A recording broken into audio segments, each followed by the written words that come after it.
Here we're talking to Blake Anderson, head coach of the Utah State football team, and we're in the off-season for the Aggies. Coach, thanks for your time today. Appreciate it. Appreciate y'all having me. Always a pleasure. So this off-season, how is it different than the last year where you were new, still trying to figure out your squad and your coaches, but you've had all that now experience behind you, a full season. How is this year shaping out to be any different than what you went through last year? You know, last year, everything was first time through for the players and a lot of the staff. We had a handful of staff that came with me from Arkansas State, but a lot of them were new and just getting used to what I wanted and how it was supposed to look. And the schedule was different and a lot of new bodies. So this, offense and defense, brand new schemes, new terminology. This year we're able to kind of take the next step and really be a little bit more detailed, and guys came back in knowing what we're doing. There's a comfort level in that. Same staff for the most part. We only lost one staff member on the field there going into spring for a while, one off the field, but kept all my coordinators in place. So there's a lot of comfort in the fact that we can now build on the foundation we kind of put together.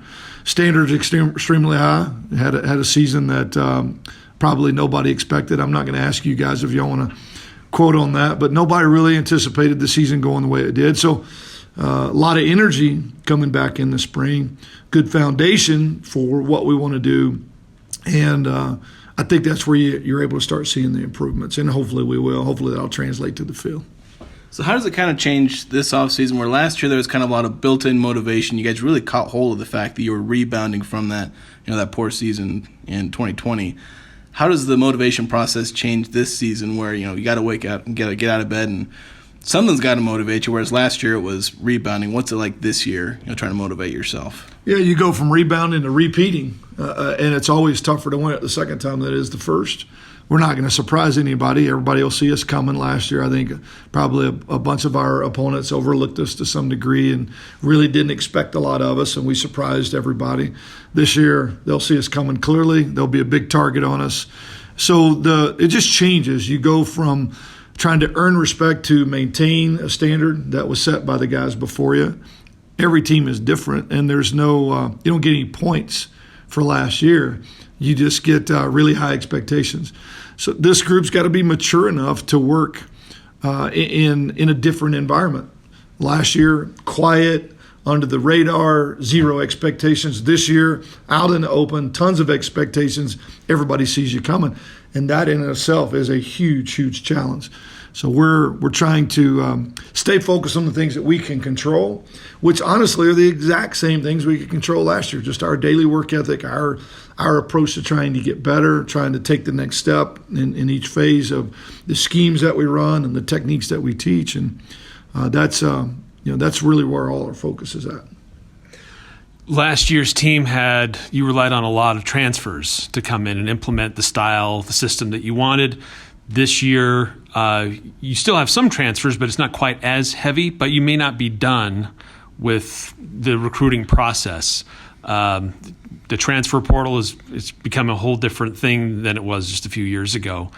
At the end of spring practice, when that was done, it seemed like there were a few other players that announced that they were going to be entering the portal before that deadline. So you still have a few holes to fill. Is that fair to say? And are there still players that you may be adding to your roster, or are you pretty much set with what you're going to do for this upcoming year? It is still ongoing. The portal and the NCAA rules that was changed. We had a rule that changed on the 18th of May that created some opportunities to add a few guys that in the past we would not be able to add. We did have a handful of guys that were looking to play more.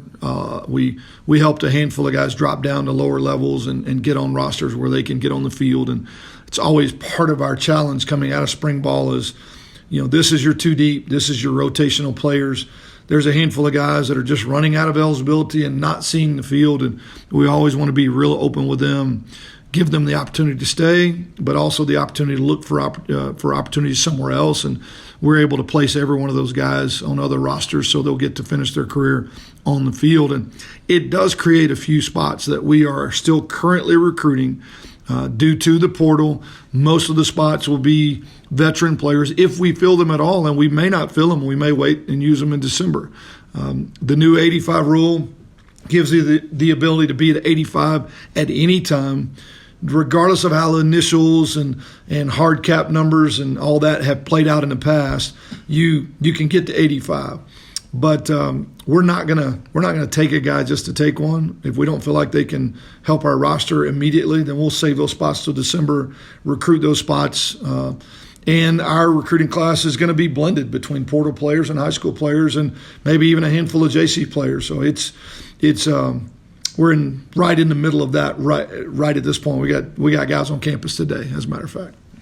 So kind of over the course of your coaching career, how much has recruiting changed because of the transfer portal? Because it used to be you bring in guys at high school, and especially at small programs here, you'd bring them in, redshirt them, and then they'd wait. Now it just seems like you're bringing in guys who are almost going to start right away. Like, how much has that changed over the course of your coaching career? Well, the portal has changed dramatically, and the landscape of college football has changed dramatically. And then you throw NIL into the mix, which obviously is a huge conversation at this point. It has changed how you manage your roster, how you blend your recruiting class. We still want some young developmental players that we know will eventually get on the field in 2 to 3 years, but the opportunity to plug and play a guy in immediately that can step in as a veteran. You take a guy like Justin Rice, Brandon Bowling, Byron Vaughn a year ago, an MJ Tafisi who came out of the spring as our starting linebacker. Justin Rice graduates. You bring in MJ Tafisi, who comes from the University of Washington. He's ready to step out and play at the level we need him to, whereas we've got a couple really young guys on the roster that we love and think in a year or two will be at that same caliber, but they just weren't ready today. And so that's part of the process of managing your roster now. Where do we need to plug in a high school player to develop? Where do we need a veteran player to compete right now? And is it a junior college player? Is it a transfer player either moving up from 1AA or down from a Power 5? It is put a lot of factors in play that 5 years ago, 10 years ago, were not part of the equation. And we're all having to also maintain our roster. And if you got a great player, there are chances that there are people on the outside that are recruiting them to leave. If a guy's not getting to play quite enough, there's a chance he's going to be frustrated and want to leave. It is create a lot of dynamics that we just haven't had to deal with in the past. We're real fortunate we did not lose a lot of players. We lost, I think, probably 2 players off our roster that we felt like were in the too deep. Everybody else that chose to put their name in the portal were guys that were down the list that really needed to probably move on to play and get on the field, and we helped them. But we didn't have a mass exodus, which is great, which I think speaks a lot to our culture and our ability to win. But we did graduate some key players too, and we're not in a position to just take what was on the roster to fill those shoes. I mean, how do you replace 30 touchdown catches? And so we have used both high school and the transfer portal to fill those spots. And you guys saw the guys this spring. Terrell Vaughn's, Brian Cobbs had a great spring. Tafisi, Daniel Grishak. The guys that we've added, and there's several other names as well that'll show up in the fall. The transfer players that we added showed up immediately and are all factoring in the too deep. A lot of them are factoring as starters, and most of which are replacing guys that had great seasons last year. And that's the thing the portal is allowing us to do that we just didn't have the opportunity to do years ago. Getting back to, you mentioned the recruiting limit has temporarily been suspended for at least a couple of years. When you're looking at your roster and deciding, like, are players making those advancements, does that change your philosophy now on how you work to develop players and kind of help them move somewhere else, or try to find other ways to fill your roster? And do you feel like that might change year to year how many kids you may bring in, whether it be transfer or high school kids or JC? How does that affect kind of your philosophy going forward? You know, we've always kind of had that conversation. The only thing the rule did was it puts you in a position where, this is complicated, but in the past you could only sign 25 guys a year. And if you had 25 guys graduate, you sign 25, you replace them. But that's rarely the case. Going into next season, we only got 13 seniors. So if we're at 85 and we only lose 13, we can only replace 13 spots. What this rule did was let you throw out the 25 initials, the 25 hard caps. That rule doesn't apply anymore. And wherever you're at, if you're at 70, if you're at 50, or if you're at 80, you can get to 85 right now. And when I took the job at Arkansas State, I was the 5th head coach in 5 years. We had 55 scholarship players on the roster. I could have signed 30 guys right then and there and gotten back to 85, but because this rule wasn't in place, I could only sign a certain amount of initials every year, and due to attrition and the roster that we had, it took me 7 years to get to 81. Right now, you have the ability to get to 85 immediately. Now, for us, we have a pretty solid roster anyway, so it didn't change dramatically what we could do. It did create a few spots that we have the ability to fill right now, and offense and defensive line are always big concerns, and a corner and potentially a special team type player that maybe we wouldn't been able to have taken in the past. But it didn't dramatically change. Now, you take a team that's maybe had some transition and lost. You look at an Auburn who lost 20-something guys to the portal. My previous school, Arkansas State, that had 25 or 26 kids leaving the portal. Those schools are probably, taking a ton of guys over the course of the summer. For us, it's really only a couple spots. The same conversation is, do we need a high school player, a young guy that we can develop, or do we have to plug and play a veteran player in that particular position to be competitive this fall? And that's the decision with every spot, every year, and really that's always been that conversation. Just in the past, you couldn't go to the portal to get the guy. You had to go to a junior college maybe player. Now it allows you to take a veteran player that's played at this level, or maybe played at the Power 5 level, or the 1AA level, and maybe outplayed that. It just added a different dimension to it that we didn't have, if that makes sense. Yeah. So a really big offseason topic this year has been NIL. I mean, we've seen a lot of the big schools, we've already had one coaching fight almost. Yeah, I'm going to stay out of that one. Yeah, I want to ask you to get in that. But, so we've seen kind of the millions of dollars seem to be thrown around there. What's it like for, a bit of a smaller school here? You don't have the $100 million budgets. What's the approach to NIL like for you guys when talking with your players and even potential recruits? Well, I'm not supposed to talk to my players about NIL at all. I mean, we're not supposed to have anything to do with it, which is one of the things that's crazy, because there's a lot of conversation being had about it by a lot of people that aren't supposed to be talking about NIL. It's supposed to be directly between the players and the open market. And that's the intent of the entire thing. I've been surprised there's not been a lot of questions about NIL in the recruiting process here yet. There's been just a couple, Coach, do you have guys on the roster that are benefiting from NIL? And that's something I can honestly answer. Yeah, we do have a handful of guys that do benefit through NIL. It's not the entire roster, and it has not been part of the recruiting process in terms of guys making decisions. Now, clearly that is happening across the country, and obviously at the Power 5, or maybe not even the Power 5, maybe at the elite Power 5 level, it is a huge conversation right now. There is some trickle down, and I think one of the things that's great about being here in the Valley is there's not another college team in the Valley. There's not an NFL team in the Valley. So it does create some opportunity for guys on our team to be visible and to be recognizable, and then that creates some opportunity. We're going to stay out of it. We're going to let the system work the way it's supposed to. We've got a passionate fan base, and I think everybody across the country realizes this is a place you at least have to be somewhat competitive to stay relevant. And I think we've heard enough from people in the community and in the Valley that we want to help. We want to be a part of it. We want to help the program, and not just football, really all our athletic programs. So I think in that sense, we're right where we need to be. It's not the conversation in recruiting. Kids are coming here because they want to win. They want to be in the right culture, and they love the Valley and what the fan base brings to the table. The NIL stuff is what comes with playing well and producing and doing what you're supposed to do. And that's, to me, that's the way we want it to be.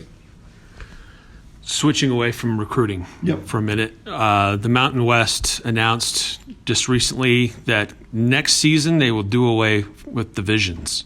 and there'll be some scheduling matrix that they'll put together that hasn't been released just yet. But your reaction to that? Did you like being able to play with a certain number of teams geographically close to you, or do you prefer to have it kind of open and have a variety of different teams that you'll face? I see the benefit of not having divisions in the sense that you get your two best teams in the championship game, and if we have the opportunity to get into the playoff, if it expands and you're fighting for a playoff spot, you want the two best opportunities so that regardless of who wins or loses, we can plug into that spot. So in that sense, I get it. I do like regional rivalries, and I like the idea of divisions in the sense of us playing the same teams every year, the home and aways of that, and that does get a little bit watered down when you get rid of divisions. So that comes with good, but you lose that aspect of it. At the end of the day, we're hoping that the playoff does expand, and we want to make sure that the Mountain West has a representative in it, and having the two best teams in that game gives us the best opportunity to do that. And so ultimately that to me is what wins out. So you believe if the playoff expands that the Mountain West will have a really good chance at placing somebody in the playoff at least somewhat consistently? We had the best Group of 5 league in the country this year. We've had that several times, and it's we played head-to-head against Power 5 leagues and held our own. Obviously, had a winning record against the Pac-12. I feel like it's going to be the best Group of 5 league moving forward. And if that thing expands, that yes, our champion should be there and would deserve to be there. We're going to play good games out of the league early in the year to show our ability to be competitive. We've shown that in bowl games as well. So, I think we need to position ourselves to be as strong as we possibly can. And the league's never been stronger than it is right now. So we have to prepare for the CFP to expand and be positioned to own a spot in that thing every year and show that we can be as competitive as anybody and as competitive or more competitive in some Power 5 leagues. One other question on scheduling. It was also announced recently that the BYU series is going to be suspended. They're going to try to find a way to get it back, but you only had one game, one experience with that. Certainly they're going to be on the schedule this year, but your feelings about having those future games canceled? I hate it. Obviously hate it. I think rivalry games and proximity rivalries and in-state rivalries are rare, and it's one of the best things about college football. To be a part of that last year and feel what the energy in the stadium felt like, I don't want to lose that. Now, it's a tough game, and when they're going to the Big 12, there's a lot of advantages that come with them being in that league that make it even harder for us to recruit against them on a daily basis, but we don't want to lose that game. I knew it was a problem because of the way they schedule in that league, and they only have 3 non-conference games. I would prefer them to have dropped a different game, but it is what it is. I hope it comes back around at some point. We're going to try to make the most of it this year. We play them on a Thursday night game for the whole country to see on ESPN, so hopefully we can find a way to get that done. But that's what I love about college ball. I love that in-state rivalry, that right across the border rivalry. That's something you don't see in other sports, and it's something I hate for us to lose. And then last question for me, how are you doing after you've had a heck of a couple of years? Yeah, it's been tough. And certainly what didn't get any easier this winter. Just how are you doing and getting through everything right now? Truthfully, I'm getting up one day at a time and doing the best I can. Nobody wants to get the phone call that we got about Kaysen. It's been basically 3 months since we lost him, and it's a struggle, to be truthful. Just leaning on great people, leaning on my faith in Christ, and trying to be the best I can be every day. The kids have been amazing. The staff has been amazing. I am looking forward to just getting away a little bit this summer and just kind of trying to reset myself a little bit and recharge my battery before jumping into the season. But we've had overwhelming support and prayers and care, and it has been uplifting. But to be completely honest, it is a struggle to get up every day and take the next step, and probably will be for a while. But I appreciate you asking, and I appreciate all the people that have reached out and cared for us and helping us kind of carry the load of what we're dealing with right now. Didn't mean to end the interview on it's on a low note, but I know there are a lot of people who do care about you and your family and what you've gone through, and certainly want to make sure that people know how you're doing and know what they can do to help. Walking with a little bit of a limp right now would be, but we're walking, and nobody wants to deal with what we're dealing with. But this is the path that God's got us on. We're going to use it to glorify Him, and God's going to use it in big ways, and hopefully help other families, help other people that end up dealing with the same thing. Hopefully our strength and His strength shines through, and maybe it helps somebody else not have to deal with it. Maybe it opens some eyes to what we went through, and maybe it stops somebody from dealing with the same situation. So I just feel like I'm really blessed to be in the situation I'm in as a head coach with the platform that I have, and that comes at a cost. And in this particular case, it's trying to be an example to others when I can, and that's what we're trying to do, and that's not always easy. But hey, I appreciate you asking the question, because it does give me an opportunity just to point things back towards Christ again. Coach, thanks for your time. Best of luck, and we'll be checking in with you here before too long. Yeah, it won't be long at all. It'll be ball time in no time.